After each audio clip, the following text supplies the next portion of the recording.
Hi and welcome to another Tabitha's Glass Emporium YouTube video.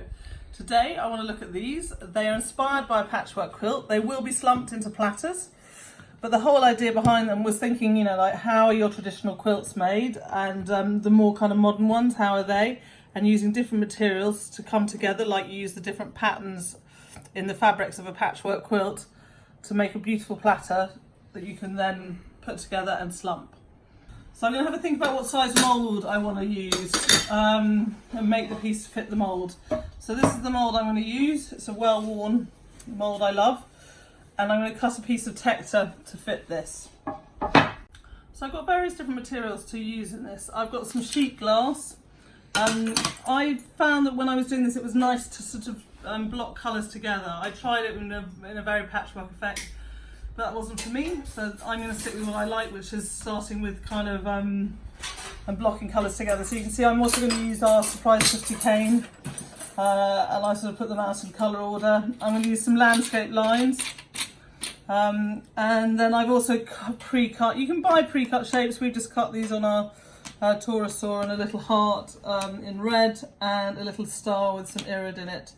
And I also am going to put a little bit of Dichroic in to sort of add an extra. It's not going to lot. This is a great way to use up scrap glass because you can make pieces as big or as little as you want. They can be tiny little pieces like this, or you know, bigger pieces like this, but it's not ever going to be very large pieces. The largest piece I'm going to probably have is one piece to fit the heart on. Everything else will be smaller than that. There's kind of two ways to do this. You can either draw up a design. Think of a design, think how you'd like it. Look at patchwork quilt on Pinterest or on other things and think what designs are. You know, you've got your classic hexagons, but this is not what we're really going for. You can, but that does require kind of quite good cutting skills, and if your cutting skills aren't up to that, this is not what we're looking for. But there are some beautiful kind of designs with kind of doing things like this.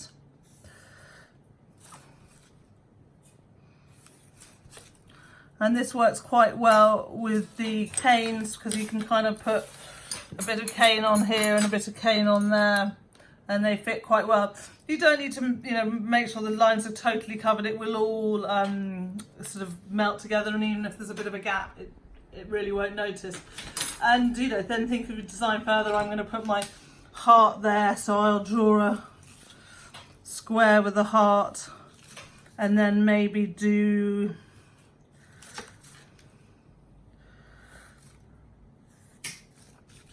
a couple of bits like this with triangles in them. I almost feel that this is like one of those home sweet home sewing samplers. It's a sort of like, oh, this is my glass sampler. Look at all the different kind of types of glass I've got, and what can I add to it. The other way of doing it is just to build it up as you go and go, okay, I'm going to start and I'm going to put this piece of glass here. I'm going to cut it to size, and then get some glue down, put it on, and then what do I fancy doing next? And build it up like that. Really kind of the world's your oyster. Now I'm going to start building this, and every so often when I think of things I'm going to come back and show you what I've done. So let's say I've got here and I've cut these bits, and then I've got all these sort of little offcuts here, but nothing big enough to hit for here. And this is where I might just change my design and say, oh, actually I don't want to, you know, use, you know, a whole nother piece of cane for just that extra bit. What I'm going to do is I'm going to change the design a tiny bit and just do this, you know, spend a little bit less on glass and just use the offcut in the design. And in that way, you're kind of, that's why the way I like thinking about a design, but then letting it kind of grow as I see which pieces I have, because glass is expensive, and this is, you know, all about using, you know, I pay, you know, I charge a pound, €1 for each of these, so they're blooming cheap. But if you put too many in a project, it all adds up, and then suddenly, if you're, you know, making it to sell, there isn't a lot of profit there for you. So there is, you know, ways of changing the design to use less of things. I just wanted to show you our landscape lines. These are fantastic. We've used probably less than 10 grams, 8 grams here. And it adds a really great dimension to the project, which I think is cool and is really useful here in this particular design we're making. So I want to add some dichroic, little sort of highlights of dichroic in this.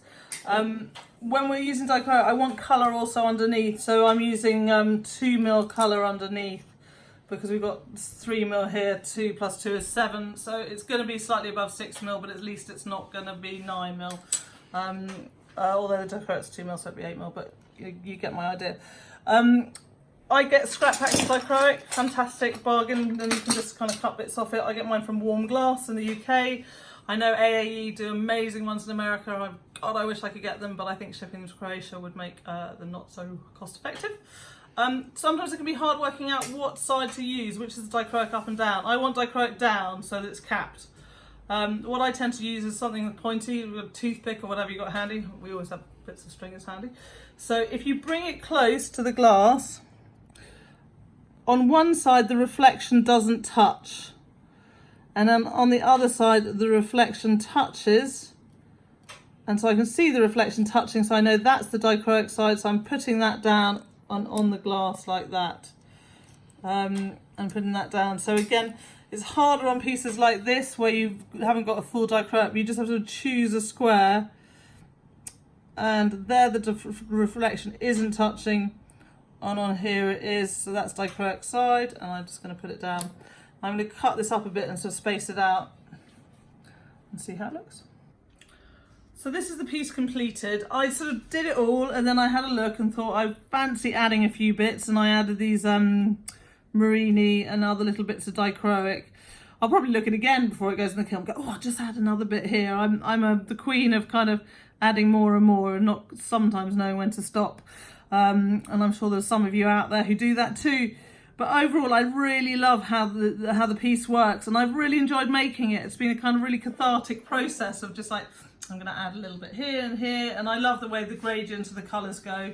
I slightly wish I'd got green in there as well, but overall I'm so pleased with how it turns out. It can be a bit hard, this one, when you've got the strikers, so you can't really see the colours they are. This is orange and this is sunset coral, a bit of off-cut expensive sunset coral I had, and this is also a striker. You're really not going to see the full impact until it comes out of the kiln, and I can't wait to see it when it does.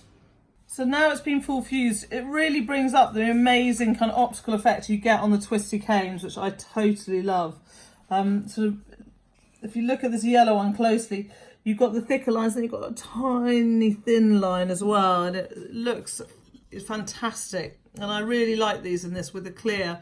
That's on the clear, it's a really nice effect. I've just literally gone along the corners, run them kind of the tile saw along the edges just to give a sort of slightly neater edge. If you don't have a tile saw, you don't need to do that. I'm now going to put mine in just for a fire polish, but if you're not going to do that, you can go straight onto the slump.